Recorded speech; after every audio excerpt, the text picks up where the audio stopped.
Narrated by Said bin Jubair. I was with Ibn Umar when a spear had pierced the sole of his foot and his foot stuck to the paddle of the saddle, and I got down and pulled his foot out, and that happened in Mina. Al-Hajjaj got the news and came to inquire about his health and said, Alas! If we could only know the man who wounded you. Ibn Umar said, You are the one who wounded me. Al-Hajjaj said, How is that? Ibn Umar said, You have allowed the arms to be carried on a day on which nobody used to carry them, and you allowed arms to be carried in the haram even though it was not allowed before. Narrated by Said bin Amr bin Said bin Aalaas.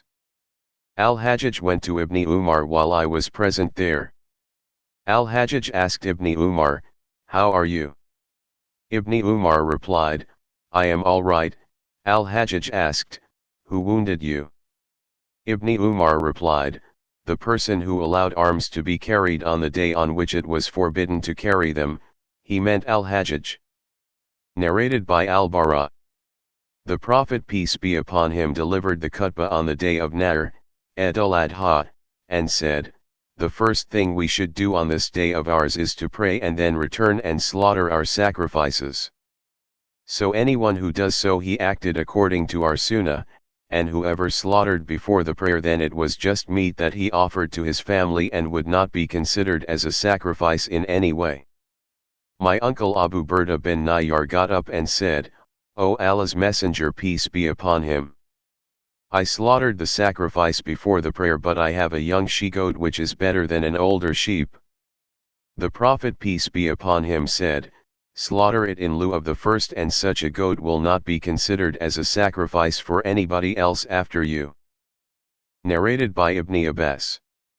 The Prophet peace be upon him said, No good deeds done on other days are superior to those done on these, first 10 days of Dhul Hijjah. Then some companions of the Prophet peace be upon him said, Not even jihad. He replied, Not even jihad, except that of a man who does it by putting himself and his property in danger, for Allah's sake, and does not return with any of those things. Narrated by Muhammad bin Abi Bakr al-Thaqafi. While we were going from Mina to Arafat, I asked Anas bin Malik, about Talbiyah, How did you use to say Talbiyah in the company of the Prophet?